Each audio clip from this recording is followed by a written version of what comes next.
अंतःकरण और शरीर नहीं होता तो तीन अवस्थाएं नहीं हो सकती। पर इन तीनों अवस्थाओं का और फिर देह के मिलने का कारण क्या है?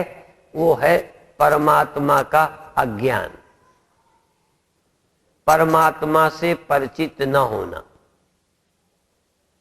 उदाहरण में थोड़ा हिम्मत जुटाएं, उदाहरण सही नहीं है, तुम्हें सही समझना है, तुम्हें सही समझने की कोशिश करना है, क्योंकि इसके लिए सही एग्जाम्पल नहीं मिलता। कुछ कोशिश करते हैं, जैसे कोई बीज वृक्ष बनता है और वृक्ष फिर बीज बना देता है, बीज फिर वृक्ष बना देता है, ये चक्र चलता रहता है। लेकिन बीज जब तक मिट्टी में मिल नहीं जाता तब तक ये चक्र चलता है। मिट्टी में मिलने का अर्थ जमीन में पड़ा होना नहीं, जमीन में पड़ा हुआ बीज तो वृक्ष पैदा करता है। जमीन में दो तरह से बीज पड़े होते हैं, अपनी उगने की सामर्थ्य लिए हुए बीज पड़े रहते हैं और उगने की सामर्थ्य नष्ट करके भी पड़े रह सकते हैं। उगने की सामर्थ्य नष्ट करने पर बीज जमीन पर पड़ा है तो धीरे धीरे अब वह उगेगा नहीं, दोबारा बनेगा नहीं, दोबारा जो धूप ठंडी गर्मी का आनंद या तकलीफ वृक्ष को होती है वो नहीं होगी। फलने फूलने कटने मरने की समस्या आगे नहीं होगी। क्यों? बीज रहित हो गया है। अभी दाना नहीं मिटा पर बीज मिट गया है। जो नजर नहीं आता बीज है, एक तरह से उसकी बनावट बीज की है, पर एक अर्थ में अब बीज नहीं है। दाना होते हुए भी अब बीज नहीं है। अब वो मिट्टी में मिल जाएगा, फिर कभी लौट के नहीं आएगा, वो कोई वृक्ष बन के नहीं आएगा, नया बीज नहीं बनाएगा। क्योंकि बीज भी वृक्ष बन के नया बीज बनाता है। बीज जब वृक्ष बनता है तो नए बीजों को जन्म देता है। बीज डायरेक्ट बीजों को जन्म, बोलो, बीज बीज को जन्म नहीं देता, बीज वृक्ष को जन्म देता है, फिर वृक्ष बीज को जन्म देता है। ऐसे ही पहले यह अज्ञान बीज देह को जन्म देता है, मन और देह को, और ये देह फिर नए संस्कार पैदा करके नए जन्म का रूप खड़ा कर देता है। ये अनादिकाल से चल रहा है। ये इसलिए आज पहले दिन ही बता देना जरूरी समझता हूं कि आपको ज्ञान क्यों प्राप्त करना है, ये साधना क्यों करनी है। जबकि हमारे प्रवचन से लौटकर कभी किसी को बुखार आ सकता है, जुखाम हो सकता है, खांसी हो सकती है, लड़का मर सकता है, पति मर सकता है, पत्नी मर सकती है, घाटा लग सकता है, ऐसे कितने नुकसान हो सकते हैं। और कई को लौटने के बाद दुकान में और लाभ हो गया, जाते ही लड़का हो गया, कुंवारे लड़के का जाते ब्याह हो गया। ऐसे ही कई अच्छे काम भी हो सकते हैं जो तुम्हें पसंद है। तो हमारे इस सम्मेलन की कसौटी बाद में जो घर में होगा वो नहीं है। अच्छा हो जाए बुरा हो जाए उसका ठेका हमने नहीं लिया। आज समझ में? जब तक शरीर है प्रारब्धानुसार कोई भी परिस्थिति आ सकती है। हमने इस देह को अभी खत्म नहीं किया।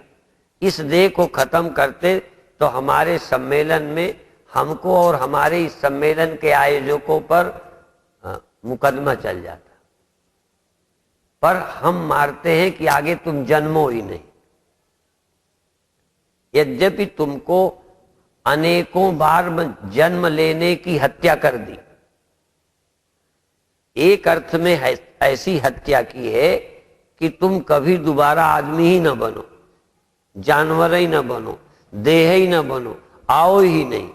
इतना बड़ा अपराध किया फिर भी हम पर मुकदमा। और इसको मार देवे, आगे फिर पैदा हो जाओगे। हमारे मारने से मरोगे भी नहीं, मारा हुआ आदमी फिर पैदा होगा कहीं ना कहीं। जातस्य ध्रुवोर मृत्यु ध्रुवम जन्म मृतस्य च, जो मरेगा वो जन्मेगा। हम मार भी नहीं पाए फिर भी मुकदमा चलेगा। और एक ऐसा मारने का तरीका है कि आगे कभी पैदा ही ना हो, फिर भी हम पर कोई मुकदमा नहीं बनेगा, क्योंकि सीधा कहीं मारा हुआ नजर ही नहीं आता। बीज वैसे ही है, कुछ किया ही नहीं, अंदर से उत्पादनी शक्ति खत्म कर दी। अब वह बीज जब भी जाएगा मिट्टी में ही जाएगा, और मिट्टी में जाकर फिर लौटेगा, वृक्ष बन के नहीं लौटेगा। इसीलिए ब्रह्म ज्ञान से व्यक्ति ब्रह्मलीन हो जाता है, फिर वो स्वर्ग नहीं जाता, दूसरा जन्म नहीं पाता, लौट के नहीं आता। इसलिए सब तरह के दुखों की आत्यंतिक निवृत्ति हो गई। और जीते जी देखो तो कुछ निवृत्त नहीं हुआ। भूख वैसे ही लगेगी, प्यास वैसे ही लगेगी, घर वैसे ही पहचानोगे, दुकान वैसे ही जाओगे, नींद वैसे ही आएगी। इसलिए जिनकी बुद्धि मोटी है उन्हें ज्ञान का लाभ मालूम नहीं पड़ेगा। ज्ञान का लाभ उन्हें मालूम पड़ेगा,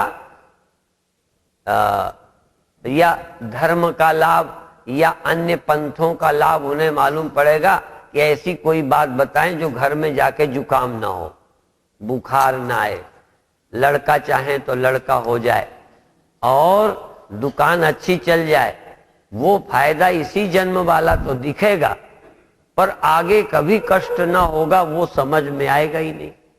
लोग कहेंगे हमारा इस जन्म में तो भूख गई नहीं, गरीबी गई नहीं, दुकान चली नहीं, बुढ़ापे में फर्क पड़ा नहीं, आखिर हम सम्मेलन में क्यों गए थे?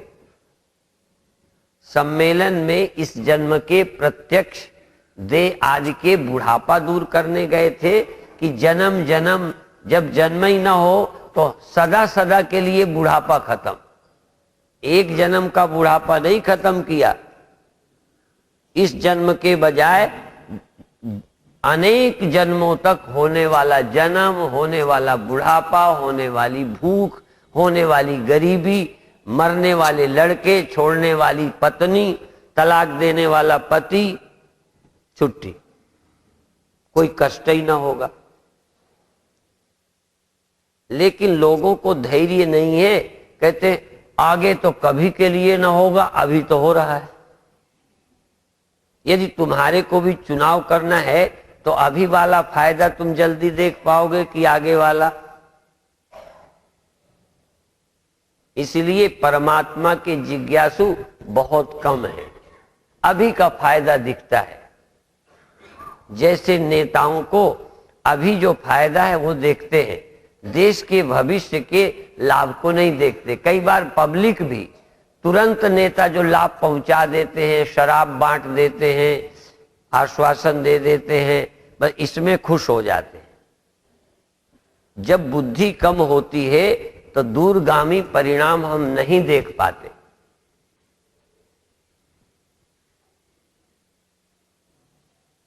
और यदि जन्म होगा तो हर जन्म में अनुकूल बेटा नहीं होगा, अनुकूल पत्नी नहीं होगी, अनुकूल पति नहीं होगा, अनुकूल शरीर नहीं होगा। जितने दुनिया में दुखी है, कोई रोग से दुखी है, कोई असुंदरता से दुखी है, कोई निर्धनता से दुखी है, सब दुख जा ही नहीं पाते।